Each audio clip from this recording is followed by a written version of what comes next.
Alrighty, here we are live, I believe. Thank you for joining us. If you're here, if you're not here yet, well, I can't welcome you in, can I? But know that when you get here, you're welcome. Not saying that. Alrighty, here we are live, I believe.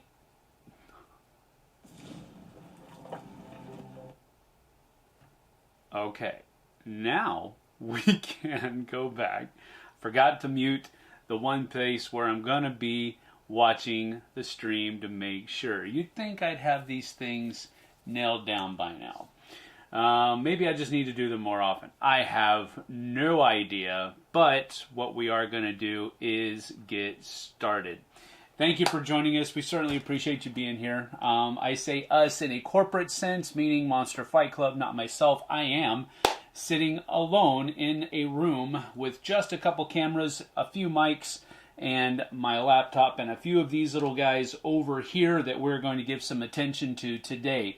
On Monster Fight Club's website, we do have a store, and in that store, you can purchase monster scenery. Monster scenery is a lot of different kinds of scatter terrain or actual literal terrain. There's a lot of different kinds of things that we have there, but today we're going to take a look at a couple of our unpainted scenery packs. Now, what those do is they give you the ability to basically make them look however you want them to look. We do have a bunch of painted scenery that you can buy and slap it right on the table, absolutely right out of the box, and it'll be perfect and good to go for you.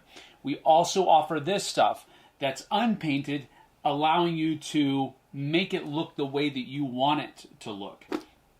But with that being said, if you take a look at some of this stuff here, it would be pretty cool just to set this on your table as is, even if it's not unpainted, even if it is unpainted.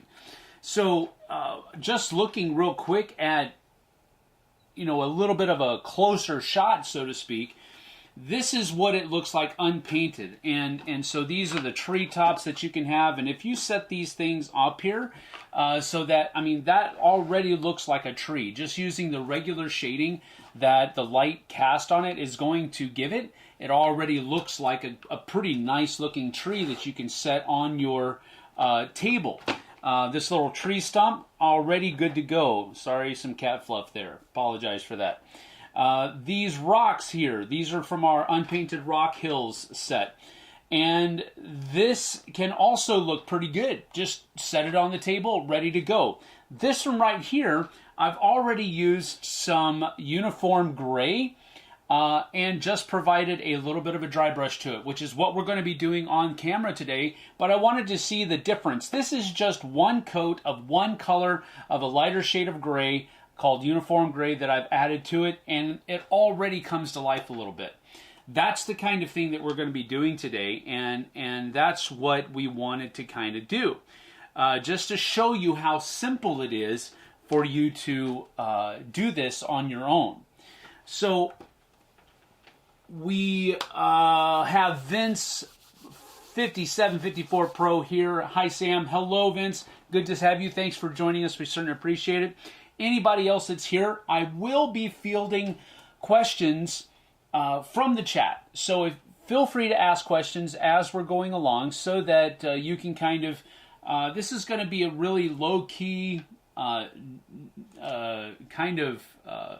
very casual time here. I'm just going to take some time, paint this stuff, show you how easy it is for it to happen, and answer any questions, talk with you, interact with you. That's all we're here to do today, just for a little while. About 45 minutes to an hour. Hour is the max, probably. 45 minutes is probably closer to where we're going to land. But, so feel free to ask questions in the chat at any point in time. I'll be happy to answer those for you. So, getting right to it, we're going to start with the Rock Hills. I think the Rock Hills will be a good place to start, so we're going to get these trees out of the way, and we'll be able to just take a look. Now, as I already kind of showed you, these are the Rock Hills, and this is what just one coat of uniform gray looks on these surfaces. So what we'll do is we'll save this guy for last. We'll put him right off camera over here, and we'll do these two. I'm going to finish this guy up, but I'm going to do that coat of uniform gray first, just so that you can see how simple it is. Now, this is a modified dry brush technique and the reason I say it's dry brush is because it is not, we're not using dry paints, and that's the main thing that we're doing here. I am actually using wet paints for this. I am using a dry brush, one of the Citadel dry brushes that you can use, because this is just one that I've used over the years, and I like it best. But usually dry brushes will have a flat surface and a little bit more of a bushier bristle than regular paintbrushes. Regular paintbrushes that have layers and for detailing and stuff like that, they're usually round. And they're have a much more fine tip.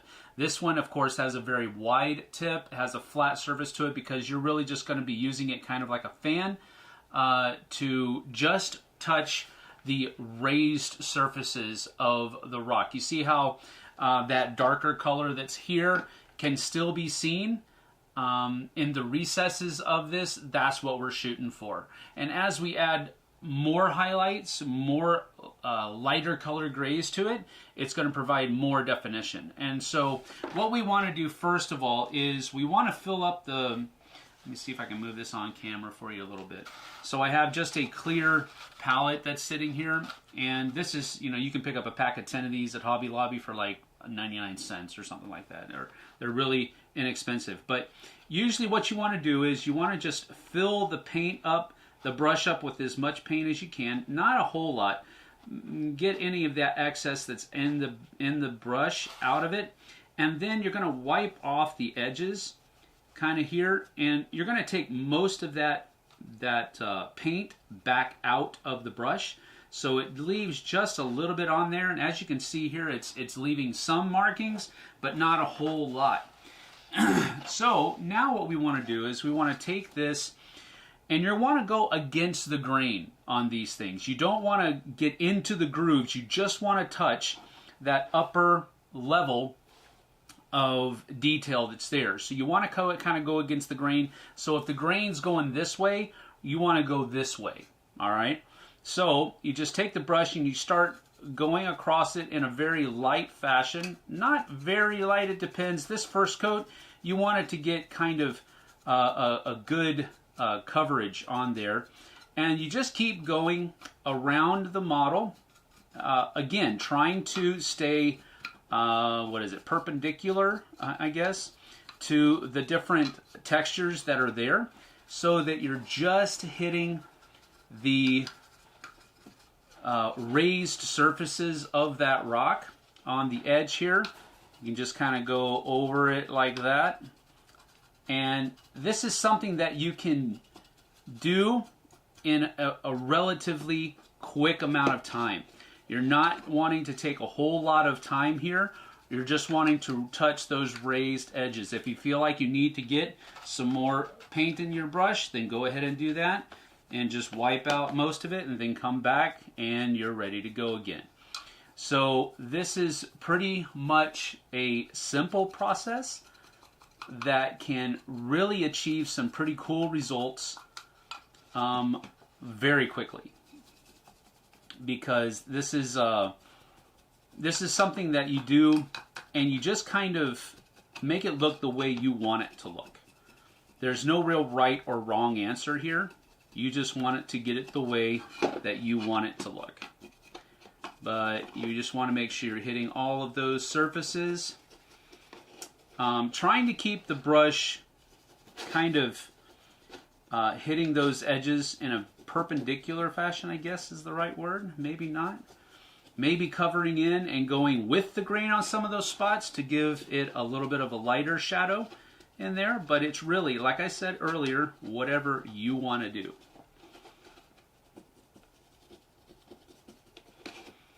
And that's pretty much about it. I think we can pretty much see the difference there. You want to bring this one back in to show the difference of how dark this was and how light this is. Because once you get that coat, it looks like, oh, well, that's just regular old gray plastic. No, you have provided some shadow effect there.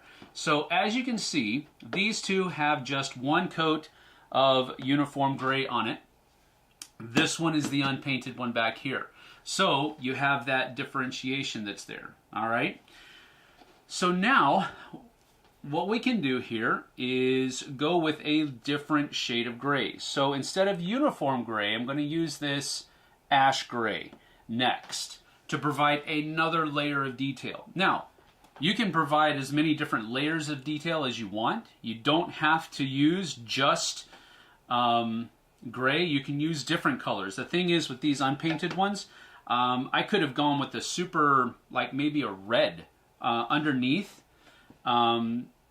and then provided dark coats to make it look like magma or something to that effect with different shades of red and orange on the base, and then doing a black dry brush over top of that.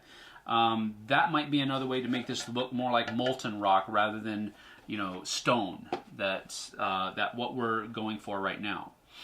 All right, so as we go back, we're going to use some of this ash gray now.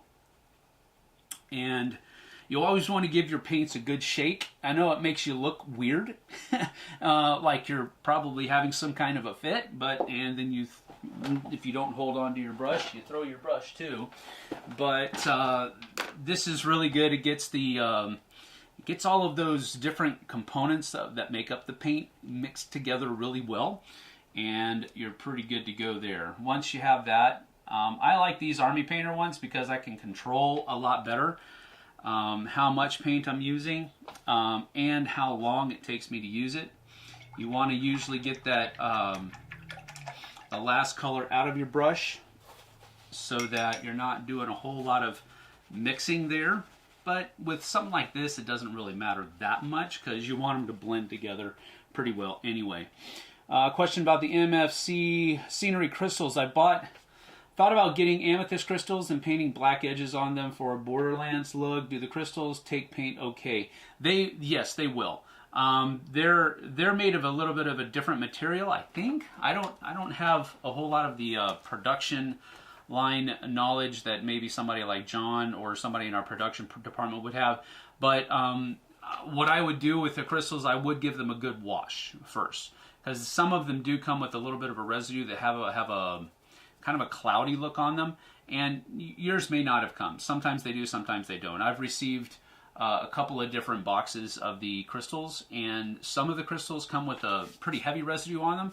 You just wash them and it comes right off, really. But and then they're a little bit more of a, they're still kind of translucent, but they're almost more clear when you get that residue off of them. So I would do that first. I would give them a good wash, but they should be fine. They should be fine, yeah. So you get that paint out of there and get some of that ash gray in, wipe most of it out, and then we come back down. I'm going to take that and put it off. I'm going to come back down and I'll leave this here for reference, and then I'm going to take this uniform gray, no, not uniform gray, ash gray, and just go over the top. And this one you might want to be a little bit more, pay a little bit more attention to how you're making it hit those edges, because you do want to provide, you want to see that uniform gray back behind it, but you're providing a little bit more definition with this lighter shade of gray on there. So the cool thing about these is you can kind of hold them, just kind of spread your fingers apart there, and it kind of holds onto the inside there pretty well. Just come across those edges in a way that makes it just touch the top of those ridges and the top of that mold, and you begin to see, and it begins to take life, how much life is really in these molds, and how cool the molds actually will make the rocks look once you get all of those different shades on there. So I'm just really kind of paying attention. If you'll notice, I'm not doing the fast motion that I was doing with that first coat, because I really want to try to pay attention and hit some of those spots that I want to highlight, because that's really what you're doing here. You're providing a highlight to that undercoat that you've already put there. So now you basically have 3 layers of color that are on this rock here. And I think that's pretty good for right there. So this just has the base color dark rock that the plastic came in, with a uniform gray on top of it. And then this one has an ash gray on top of it, on top of that dark color. So you can kind of see just the difference in detail from one to the other. So this is what we started with.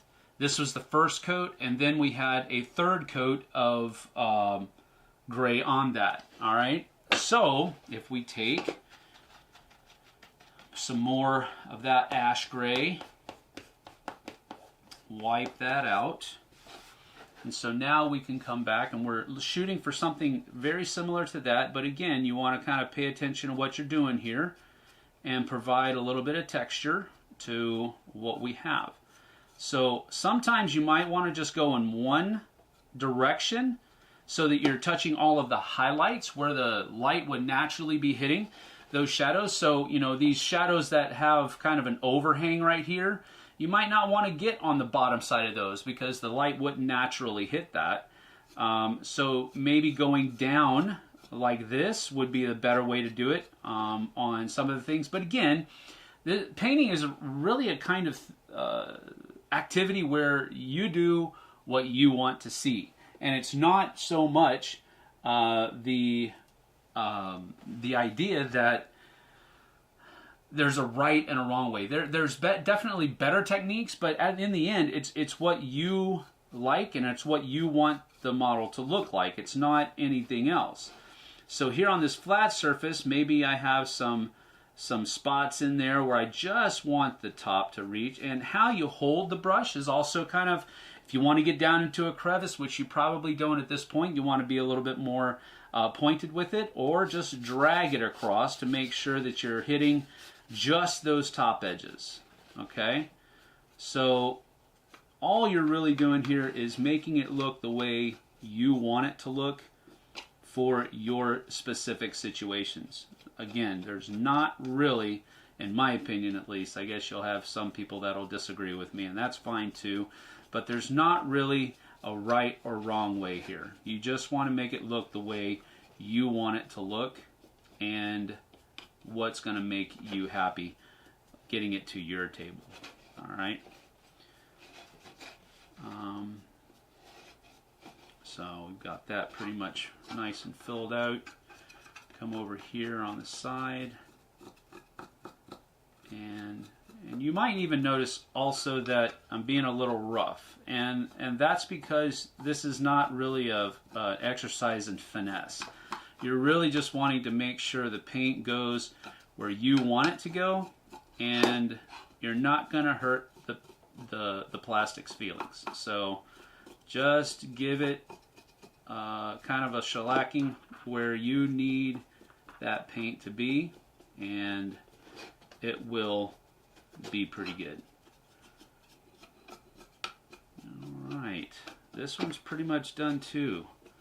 So again, you're hopefully you're seeing that this is not a detailed process, really. It's just something that can make your rocks look pretty stinking good, and it's real simple. So again, this is what we started with. 2 quick coats of 2 different shades of gray, and this is what you end up with. So that's pretty cool in my opinion. I think it's really neat how terrain can seriously just kind of take on almost a life of its own when you just take a little bit of time with it. And another thing, you see I'm coming back to this and painting and doing that kind of stuff. Hopefully you can see that as long as you've got just a little bit of paint, you can add little fine details here and there. You know, maybe this little rock here has a little bit more on that edge of it, so you come off of that like this, and it's just really what you are wanting to do. If you use dry paints, it makes it even cooler, but there is a little bit of technique that's involved there. I've only used dry paints a couple of times. I'm much more comfortable using wet paints and, you know, making sure that there's not a whole lot of paint in the brush before I come at it. But it's really what you become comfortable with, what you want to try out. At the end of the day, it's what you like and it's what you want to see. So again, that's pretty much it for that. And it's not that difficult at all. Now, what you could do, I have some matte white over here, and what you could do after you're done with that really light coat of ash gray is you could come back and add in a little bit of white just to provide a little bit of more detail just on the crests of these spots. And this is where you really want to kind of be careful and make sure that you don't have a whole lot of paint in that brush, because we want to just hit some of the edges there. Not even all of them, just some of them, and it's going to provide a little bit more definition to those edges so that you have some pretty sharp looking rocks here. You know, just a couple of things here and there, not a whole lot. Again, try to keep that brush in the right direction so that you provide a little bit more contrast there, but not a whole lot.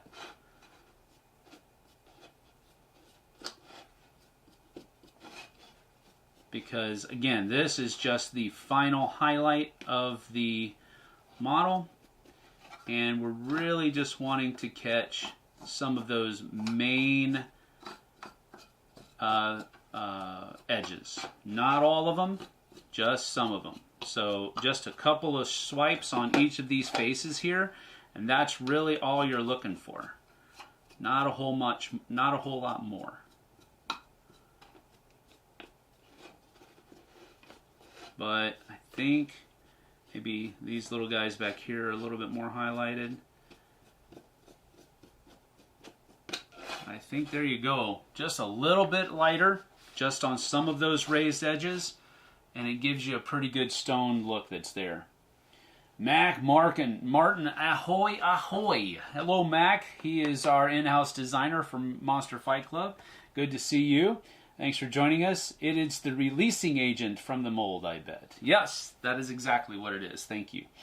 Dry brushing is a really fun and laid-back process. It is. It is very much so. It's almost therapeutic, you could say that, because really there isn't a whole lot of detailing that you... there's not a lot of detail work where you have to be like...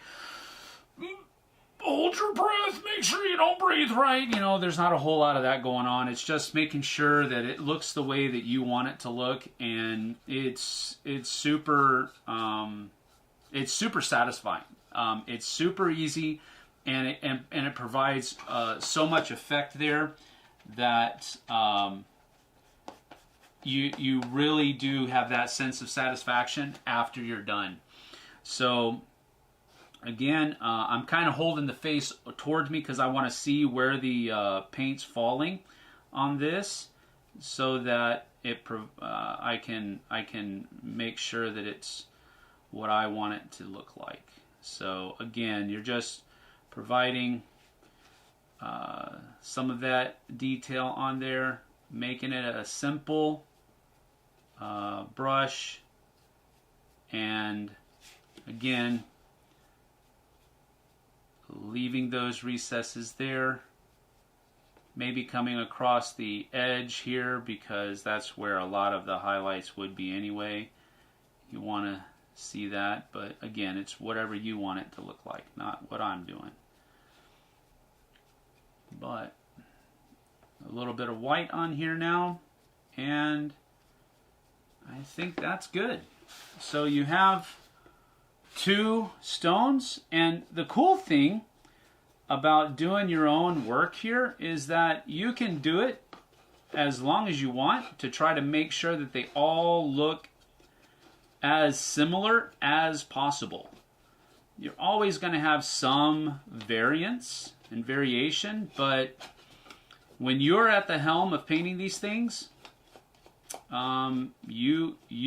it's done only when you say it's done. Do that.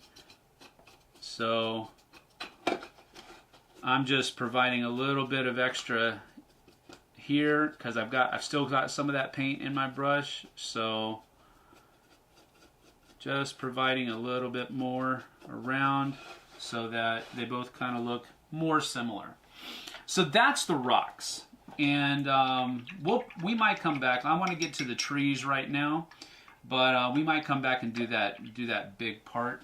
But again, just for differentiation, that's what we started with not 20 minutes ago. So this does not take a lot of time, and it's not a difficult process at all. Let me put it back over here for a little bit.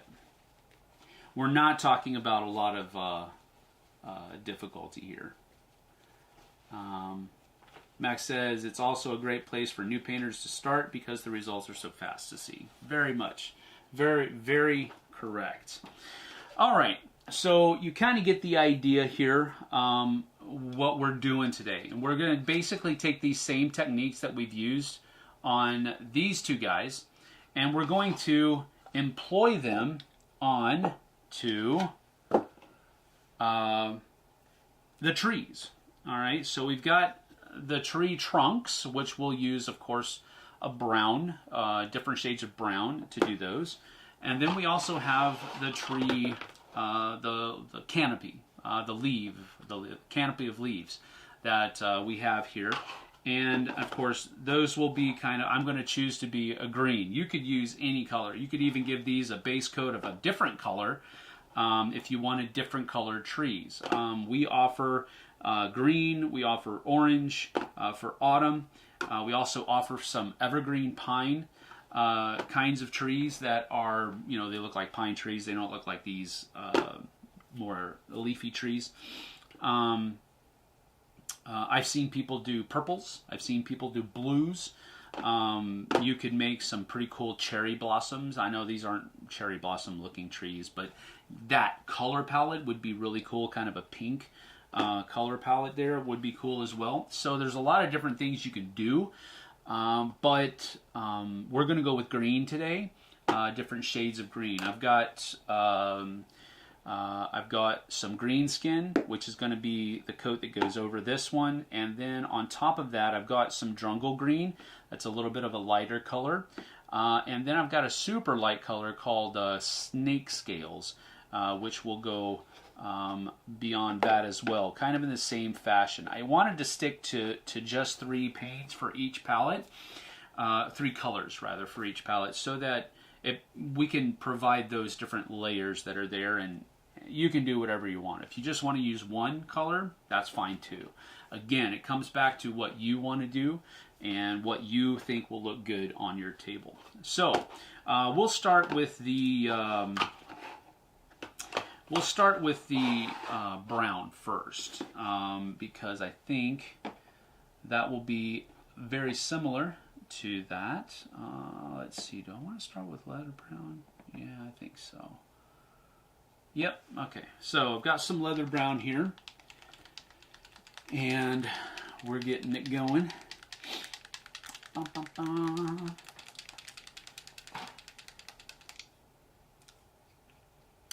Bum, bum, bum.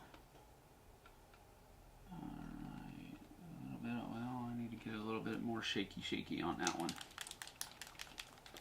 A little bit more shaky. Let's see, do we have any more? Ow, that hurt.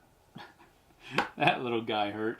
Let's see, we got more? No more questions, so that's fine. Oh, Okay, there we go. I think that should be good.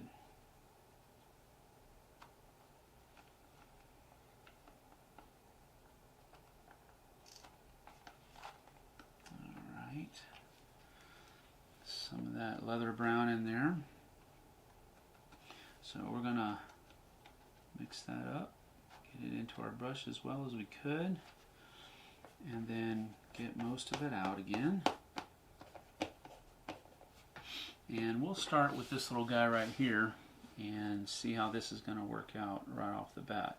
So we're taking this, we're using a leather brown, this little guy right here, and just going over the edges. And again, like with the rocks, you want to make sure you're staying just catching the edges of this tree, not trying to get into the recesses. You're just kind of dragging the brush across the top edges of this thing. Now, I have a mat down here that I use for all that kind of stuff, so I don't care if I get paint on it. So you could even just hold it down like this and come across the edge like this. And that'll allow you to get all of those roots and stuff like that, and provide some good detail and 3D effect here. So, but I wouldn't recommend doing this on like the kitchen table or anything like that, because you know, unless you have one of these you know, craft mats to go down on it first. All right, so you pretty much have that. I'm going to go ahead and try to get in here a little bit and provide a little bit of detail on the edges of the top of that stump, just so that it we have that effect going on. Not a whole lot in there, just, again, you're just wanting to hit the edges. Just want to hit the edges. Okay. And that's pretty much a good start. Again, we're starting with something like this, so you already can see the difference, right? You can already see the difference. So now we're going to put some more paint in there, because we're going to move on to this bigger tree. Get most of that paint out. And again, you can just kind of hold it there, and we'll start down here at the bottom. A little bit of a feathering effect here, so you can kind of just not trying to, again, trying to stay against the grain. You don't want to get inside those crevices here.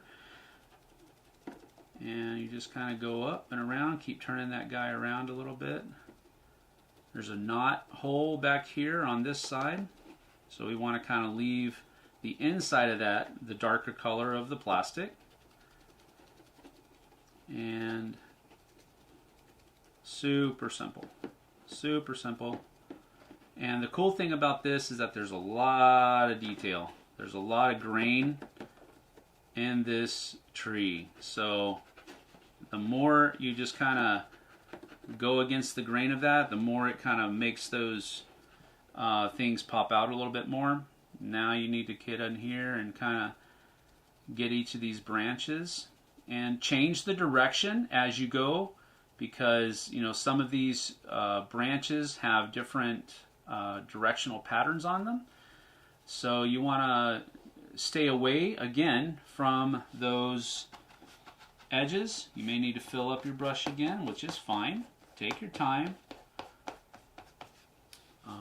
But we just come back to it and keep that kind of flickery motion of your brush going for this, because again, we don't want it to hit everything. We just want it to hit that top layer. And, you know, I guess there's maybe a little more finesse with these branches than there was with the rocks, because the rocks were kind of, you know, solid, you know.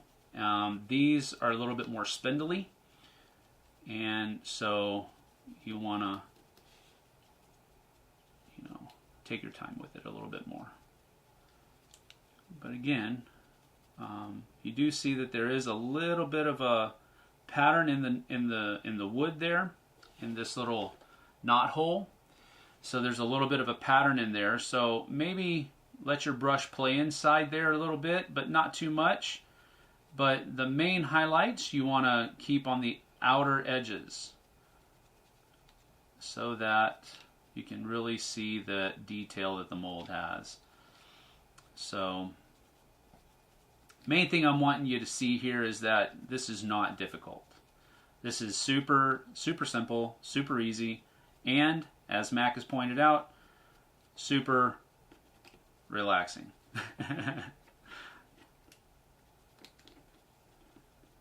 And again, if you want to stay away, because sometimes these trees, they're going to have these guys on them. So maybe you don't spend as much time up here on these parts than you do on the bottom part that's going to be visible more often than not. But maybe you're not doing a campaign or a game that's taking place in the middle of spring, where this would be in bloom. It's maybe it's in the winter time, and you want it to have this this kind of defoliated look because it's not in season, and maybe you want to make sure that it has all that detail. So there you have that. Here's something to provide a little bit of differentiation so that you can see the difference that's there. And that's just one coat of leather brown. All right, that's just one coat of leather brown. So there's not a whole lot of difficulty that's going on here. And I keep using that, I keep saying that, but it's because I want you to see that this isn't difficult. All right, this can be done by just about anybody with just a little bit of time. And I know time is a very precious commodity these days, as it always has been. But if you just take a little bit of extra time, you can really make these guys look pretty good. All right, so there you have that. Now what we're going to do, I'm going to put that and let it rest in my water a little bit here. Now we're going to go with a little bit of a different color brown. We've been using leather brown so far. I've got a couple other browns here that I'm not so sure about. I've got this veteran leather that's a kind of an orangey brown that I think I'm going to wait for that to be the highest coat. So I'm going to go with a little bit of a lighter shade of monster brown. Another shade of monster brown here, which is just a lighter shade of brown, and we're going to hopefully provide a little bit of detail.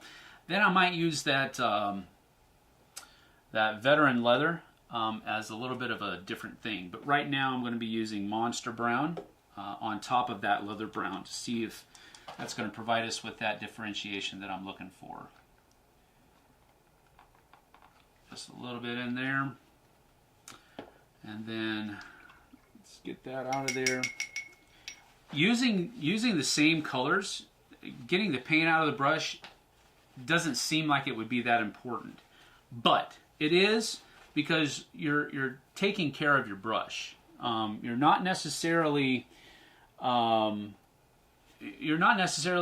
to get all the paint out of your brush. You're wanting to take care of the brush itself at this point, because if you leave paint in it clumped up too much, you'll ruin your brush. So letting it sit in the water and letting these paints kind of get out of that brush before you add more paint to it, that's more brush care than it is not wanting to get the colors mixed up, because you actually do kind of want the colors to get mixed up here. So this is going to, well, we'll see. We'll see, because let me put that right off here to the center.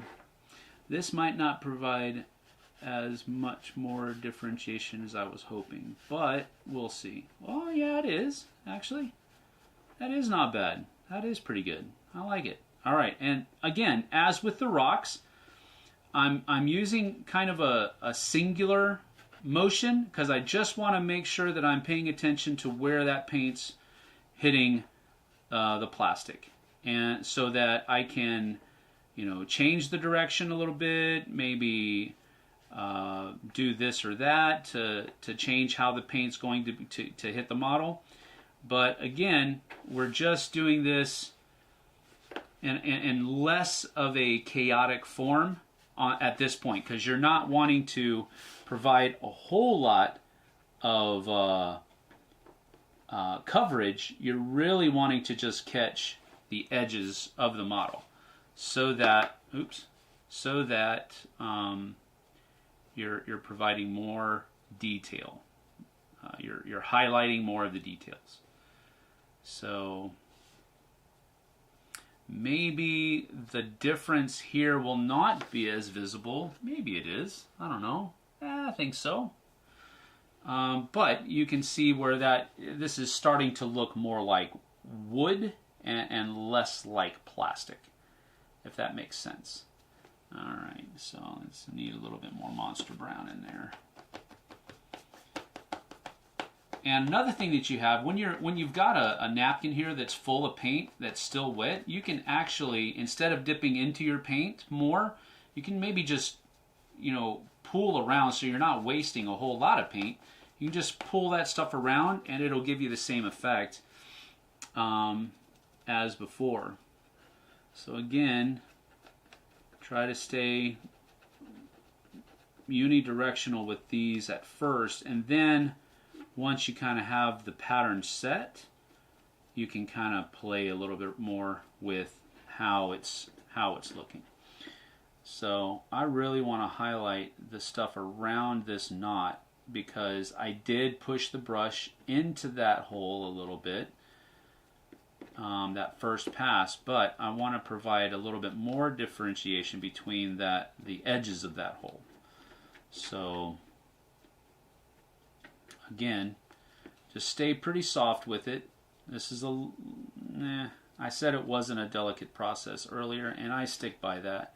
But there are points where you want to maybe spend more time on one part of the model and get a lot of highlights where you want it to go, because it'll give that model, that particular part of it, more character. And that's really what we're wanting to look for. We want this to be something that looks like a tree that was part of the terrain.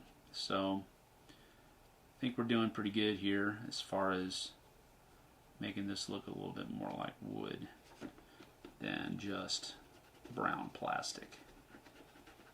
Alright, I think that's pretty good. I'm going to get some more paint in that brush because I'm about to head into the branches up there. Alright, looks good. So again, just maybe not as much coverage this way as with the darker color brown, the leather brown, because again, we're just trying to hit the top edges of the model or of the terrain, whatever you want to. These techniques work when you're going with miniatures as well. Whatever. You have to probably be a little bit more direct, a little bit more careful with miniatures, but with terrain, it's pretty much it's much less involved. Put it that way.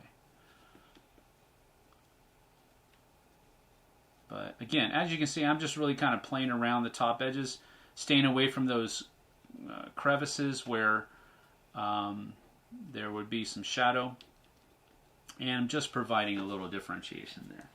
Alright, so here, again, you have what we have straight out of the box right here, and then this has a coat of leather brown first and Monster Brown second. Alright, so you've got these, let me put them back here so they provide. Alright, so these two have these two paints on them, leather brown first and then a Monster Brown on top of it, and this is what it's right out of the box. So again, we're not talking about a lot of detail, but it's definitely there. You can definitely see this definitely has more character than that does. And again, we're talking about 10-15 minutes of painting here. Not a whole lot of time at all. Alright, so there you have that. That's kind of the browns of the of the trees. Now we're going to move on to the greens. I'm going to let that sit there for a little bit. Now we're going to go to the greens. Oh, I didn't come back. Yeah, let's do that. Let's do it real quick. I want to see what it looks like. So we're going to try this veteran leather. We'll see how it works.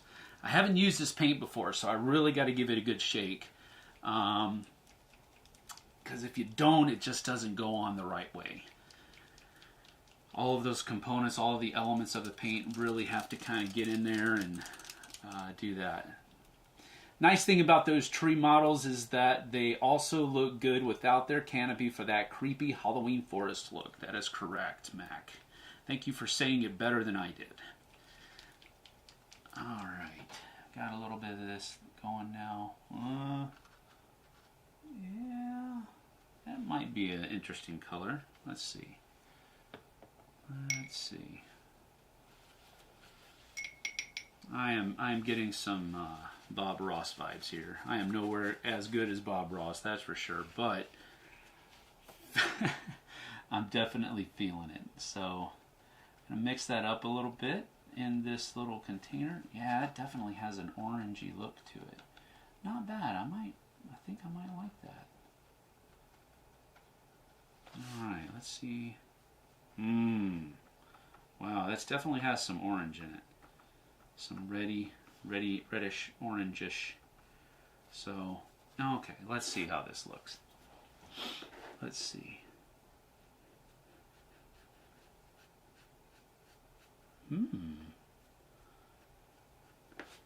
Interesting.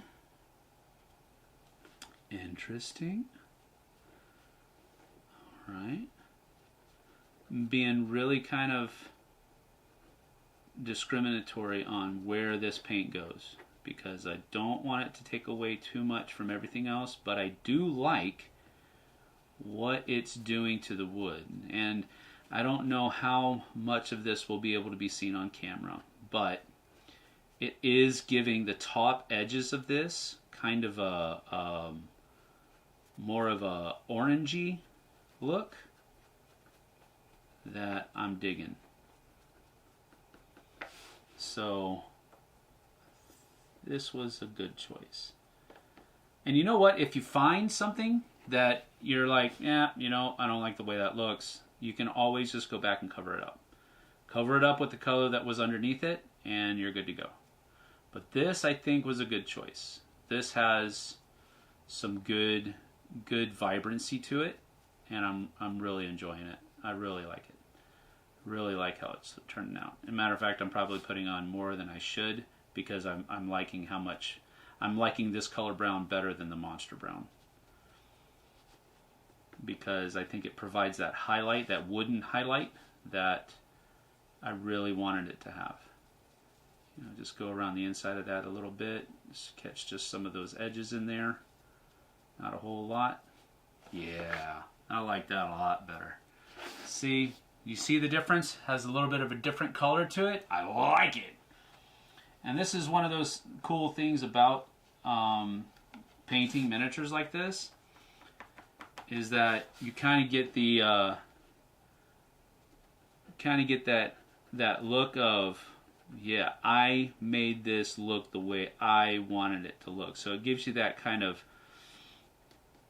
that sense of creation that's there. I mean, you know, you didn't mold the plastic, you didn't, you know, produce the product, but you made it look the way you wanted it to look. And it has that idea of just really kind of coming to life right before your eyes.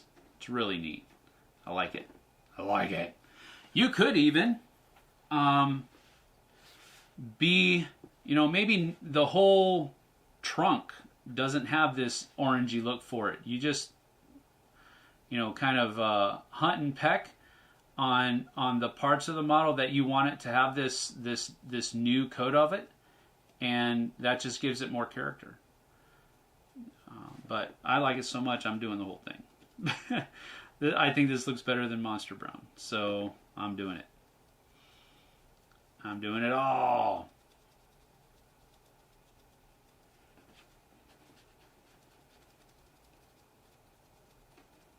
And you see me kind of going back and forth between the different techniques that I've employed, you know, doing the feathering a little bit more because I like the way this is turning out. I think this looks more vibrant than the Monster Brown did.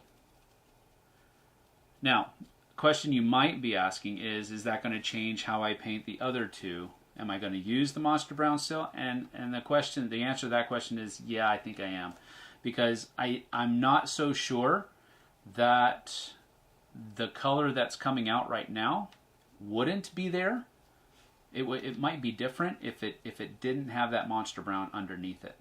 It might come out different. So yes, I am going to use monster brown as I go back and paint the other ones as well, and then come back with the veteran leather on top of that as well, because I think it might just be the two combined that are creating this cool effect, and not just one or the other. So yeah, like it. I like it. I like it. Very striking. That brown really does add a lot. It does. It does. It really provided a lot of detail to it that just wasn't there with just the monster brown. But again, like I said, it might be the combination of the two rather than just that veteran leather on top of it. But I now have a favorite brown color. Veteran leather. There you go. All right. So those are the trees. Oh, wait. Well, let me just provide, since we're still doing it, let's provide the differentiation. This is what we started with right here, right out of the box. And this is what we have after a coat of leather brown, then monster brown, and then finally veteran leather from Army Painter War Paints. So there you have it. Let's get to the greens now. We'll put this back up here and put this over here. Let that rest in the water a little bit. All right. So what we're going to start with first on these guys is we're going to start with green skin. Now, this green here has kind of a, I don't know, it's just a basic green color. And I think what green skin is going to do is it's going to provide another layer of color that's going to be different than this, and it's going to provide, I'm looking at this as more of kind of a, I won't say a base coat, but, kind of like what we did with the rocks. We provided that with, what was it, the uniform gray. We provided kind of the foundation of what color the stone actually is, with the color of the darker color of the plastic being the shadows. And I think that's what we're going to do here. This is going to provide a little bit more vibrancy to this dull green, almost like an army green. This has a little bit more vibrancy to it, and it's going to make those tree leaves come to life, kind of. So we've got about 10 minutes left here, so we do have some time, but not a whole lot of time.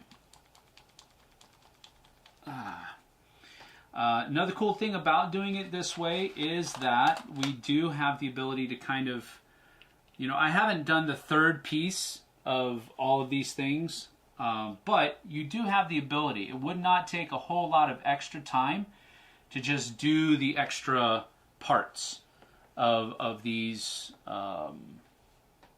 sets, because you already have the paints out, you already have the technique down that you want to employ, and you know what order you're going to go in. So doing the rest of these would not take a lot of extra time. I'm not doing it so that I can shave a little bit of time off of here because I'm working within a time constraint. But if you're just doing this on a Saturday morning or something to that effect, you can take as long as you want.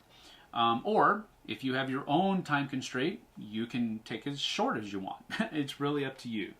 So now we can get back down to the table. I'm going to get this. I'm going to get the brown out of here. And again, most of this is now going from brown to green. I want to get that brown out of the brush, but it's not as big of a deal. So we're going to get some of this green in here, work it around into the bristles, squeeze as much of it out into the cup as we can, and then wipe off that excess on your napkin over here, and just pull most of it out. So now we're just going to come over here and give, and with this I'm kind of staying again on the edges. I'm not really getting into these divisions that are in between these bulbs of leaves, so to speak, in this canopy. I'm just getting the edge. And I'm noticing right now that this isn't providing a whole lot of difference. It is providing a little bit of difference, which is what I kind of want. I don't want a whole lot of change, but I do want to add vibrancy. So this color on this background, probably not showing as much of the detail as I wanted it to show, but that's okay. We're still going to work with it. And you can always, as I said before, you can always kind of go with the flow on what you want to show and what you don't want to show. See, there's not a whole lot of differentiation here right now. This is the one that I'm painting. This is the one that I'm not painting. Not a whole lot. There, some of that shininess of the plastic is going away, which is also a good thing. But there isn't a whole lot of differentiation with this green skin and the color of the plastic. Oh, well, you know what? Now that I added a little bit more paint in there, now that I am seeing a little bit more, I'll kind of continue doing this, and you can kind of see maybe a little bit more difference there. But again, we're just trying to provide some differentiation here, and maybe should have went with a little bit of a darker color on this, but I think this is starting to work out. I'll put it that way. I need to get up here where I've had my hand and finger holding it, so we get a little bit of a... And again, as you can see, this is kind of a chaotic brush pattern. It's not really one way or the other, but I think that's more because we're dealing with leaves here and not more linear surfaces like the rocks or the tree branches and stuff like that. So, alright, well, this is a little bit of a coat because I don't know that it provided a whole lot of differentiation, but what I am going to try to do is maybe really hit those bulbs a little bit heavier and leave those crevices kind of that more muted color of the plastic, and see if that might help a little bit. It looks like it's going. It's coming. It's coming. You got to work with it. Work with me, folks. Work with me. All right. It's coming along. All right. There we go. All right. So here you have one coat of green skin and just the bare plastic over here. So you do see a difference, and it's a subtle difference. But now we're going to come back with some jungle green and see where we can come. Actually, you know what? Let's go ahead and do, first of all, let's go ahead and do this other one with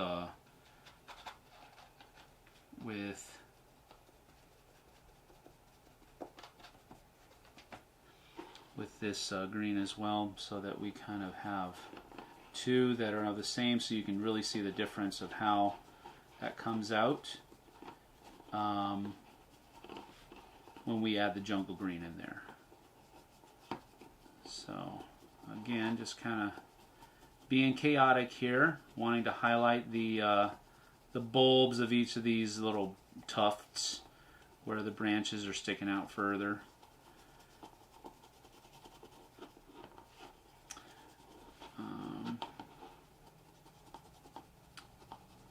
Yeah, it's looking good. It's good. It's good. Sometimes you have to reassure yourself because maybe it's not as it's not quite what you were looking for, but you got to remember it's a process. So you got to work with yourself, and don't get down on yourself either, because you gotta kind of work with it and see what each decision brings you to, and then you can go from there. But okay, so now we've got a couple of things that look similar, and we'll be able to kind of get there around the same thing. Alright, so now we can set that off to the side. Now we're going to come back with some jungle green. We've got to give this a good shake. We'll let that sit in the water for now.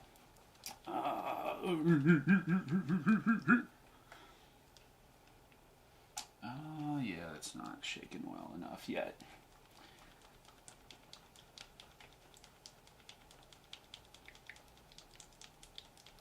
Yeah, that might be good. All right. Yeah, I like that color. That's a good color.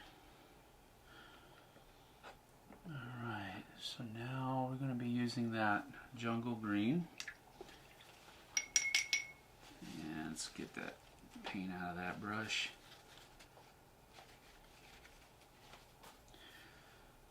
All right. That's actually a pretty nice color. Yeah, this is gonna, I think this is gonna pop.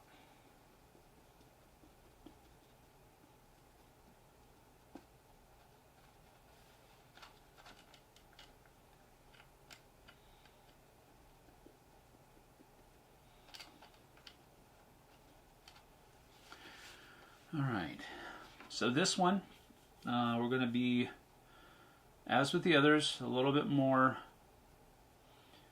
judicious on where we're putting that paint.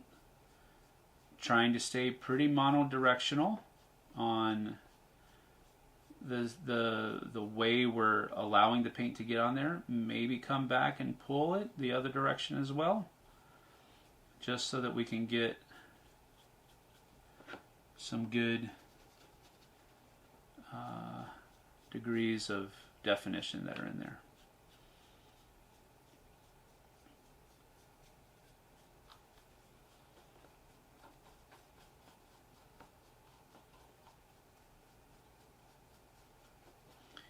Yeah, this is starting to come together pretty good.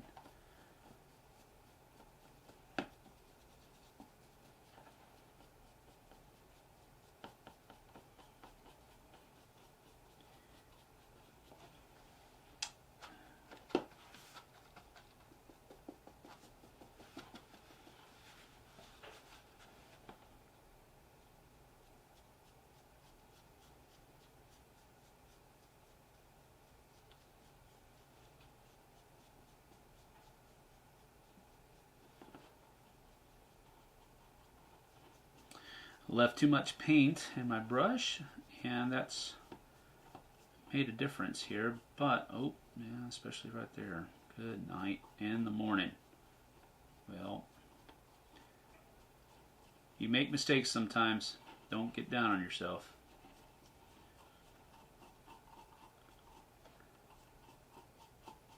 So I'm just trying to work it out as much as I can and do the best that I can here, but we'll see. I do like this color green, but I got to work with it a little bit more. I don't think I got it shook up enough. I think that's part of my problem. The elements of the paint aren't really working well together right now. That's my fault, not the paint's fault.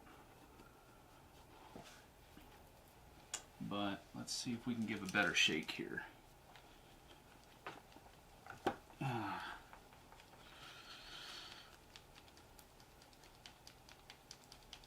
Okay.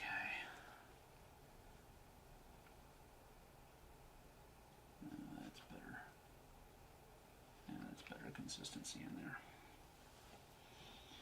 Okay.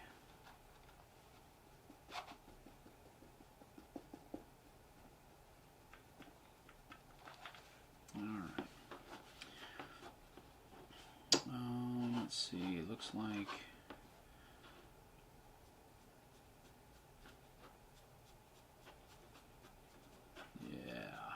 that's a little bit better.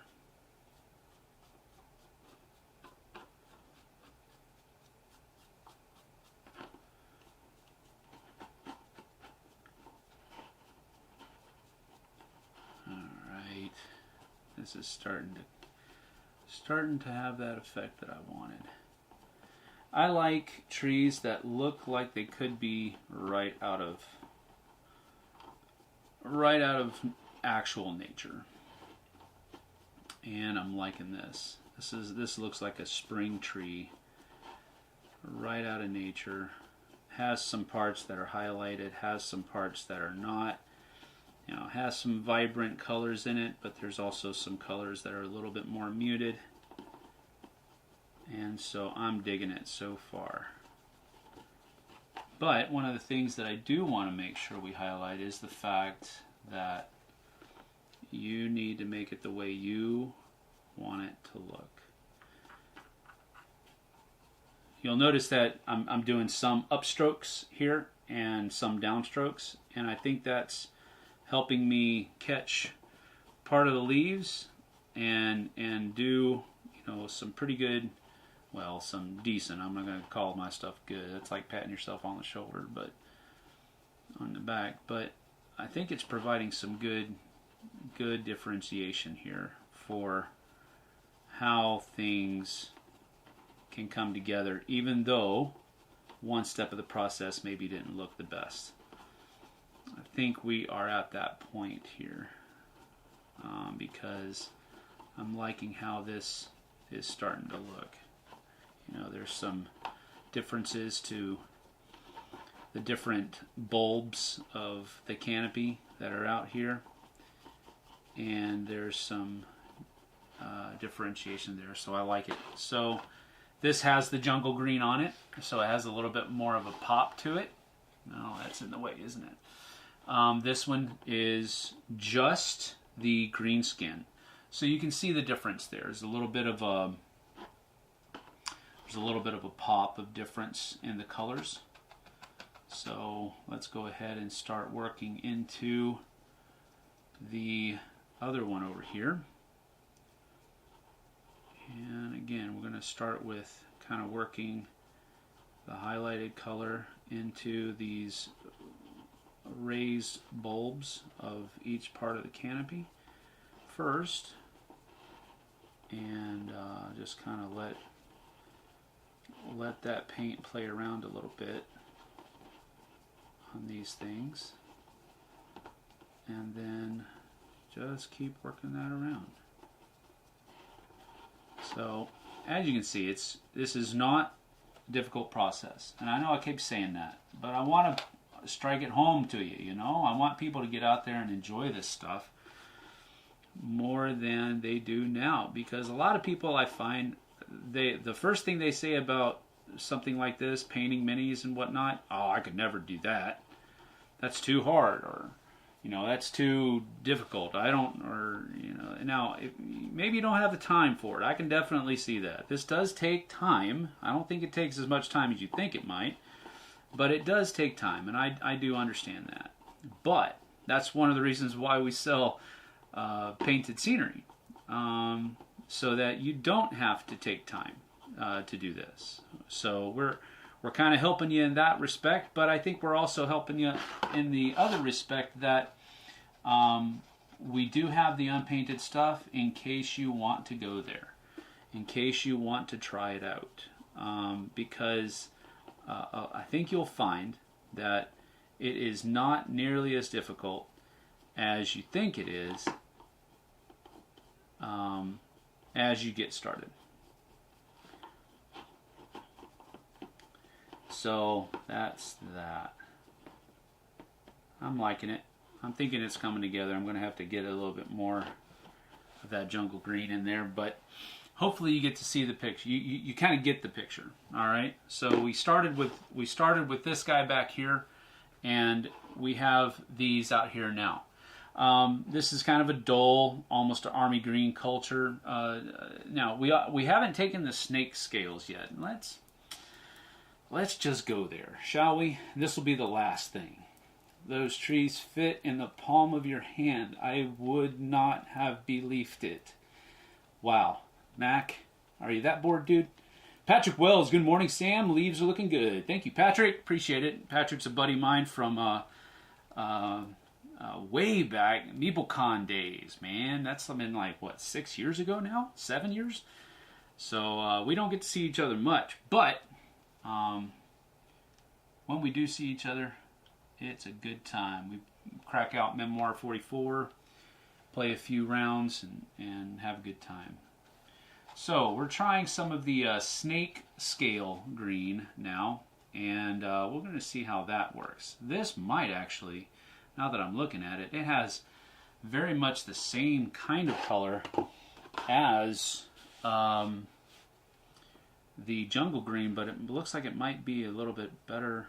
Oh, hey, hey now, these, now this is something. Now we're cooking with peanut oil. Now we're getting there. See what I'm talking about, folks? Happy little mistakes. Happy little thingies. Now again, I'm not getting all in the recesses. I want some of that less vibrant color to stay there. But I really want these bulbs of color, if we can put it that way, to really kind of pop. So, yeah, snake scale is the bomb, y'all. I'm liking this now. That's what I'm screaming. Yeah. This is coming together. Liking it. Bring it.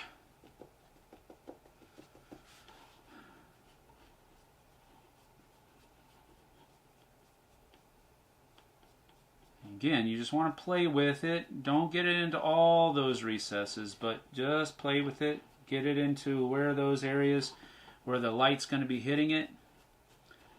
Yeah, I'm liking it, I'm liking it. And then as you go around, you know, with each trip around, as you kind of get it going here, maybe catch the edge here a little bit more, so that those edges are nice and defined. But again, maybe you don't want the edges nice and defined. It's whatever you want to do. But yeah, this came out. I like it. This is good now. Now, snake skin without snake skin. That, my friends, is the difference. I love how the bulbs kind of have their own definition, and you can see kind of the shadows behind those bulbs. And it really just kind of brought to life how much definition is actually there. Maybe a little bit, just a tad bit in some of those creases, because some of those leaves might be poking out. But that worked. I think that brought it together. I'm so happy that I actually did that, because I did not want to end on the note of but I'm thinking that is the ticket right there. That's pretty daggum good right there, if I don't say so myself. And again, we just want to hit some of these edges. And again, just being real light here. Trying not to get into those recesses just yet. Just want to get those bulbs of color done. Then we'll come back and maybe hit some of those a little bit later. But this came together. Thank you, Snake Scale.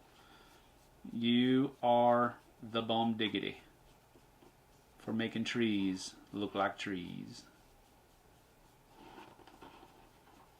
I'm liking it. I'm liking it a lot. Yeah.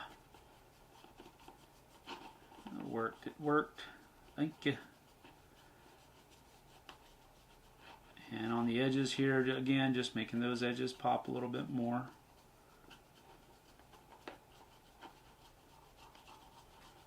So you got that edge of the canopy that, you know, looks like it's a canopy of leaves and not just where the plastic stops.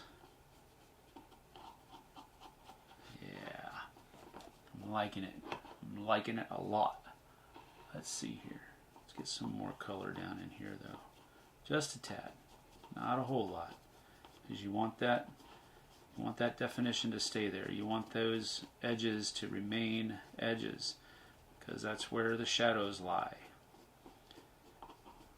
Yes.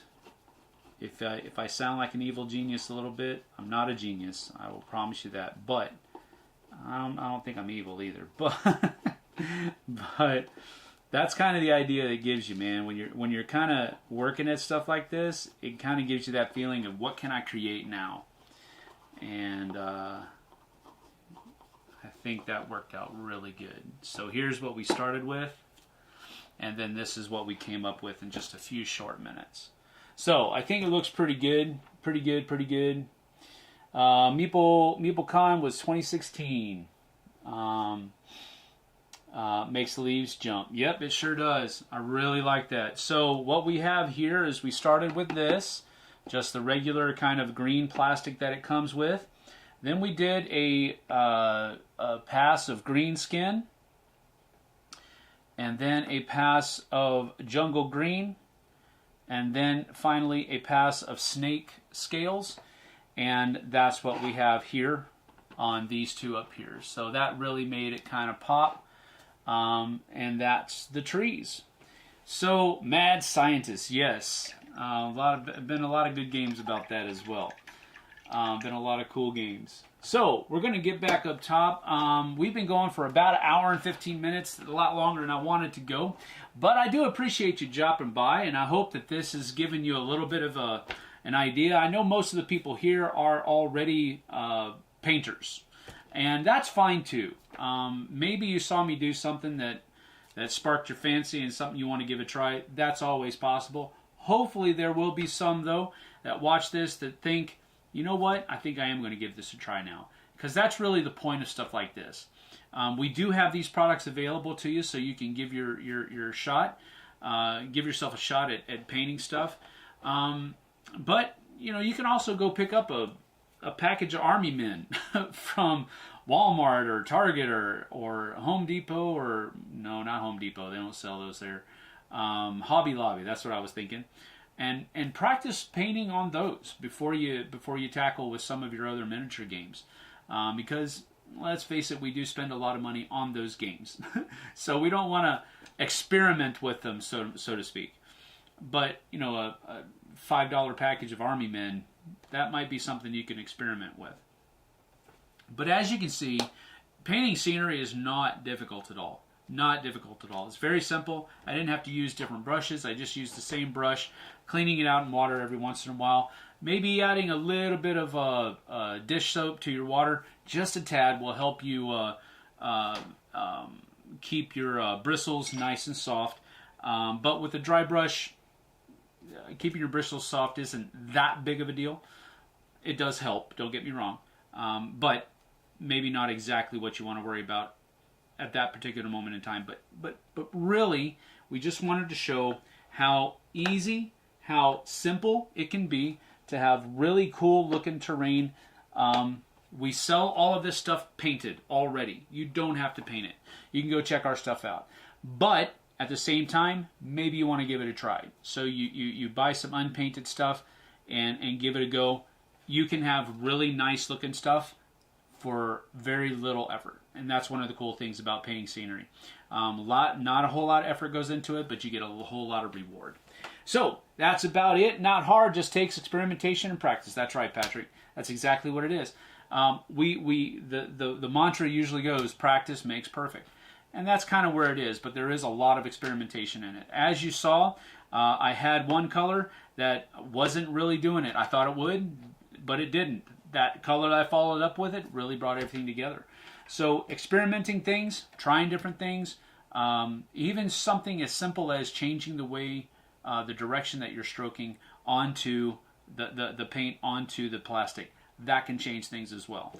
So hopefully this has been helpful for you. I'm going to get on out of here. Thank you for joining me. Thank you, Patrick, for joining me. Thank you, Mac, for joining as well. I appreciate you guys stepping in. Vince, good to see you too. Thanks for joining. We certainly appreciate everything. Leslie Chung is here. Leslie showed up. Hey, great tutorial. Thank you so much, Leslie. I appreciate that. Really is easier than most people think to get something decent on the table. That is so true. And Les is actually a super good person to talk. That's a huge compliment, saying that he had. I've seen some of the stuff that Les has done. He has converted entire board games into these tabletop masterpieces, and it's amazing. Go check some of his stuff out. We're going to get out of here, though. Thank you all. Appreciate you joining us. We'll see you guys and gals on the flip side. Take care.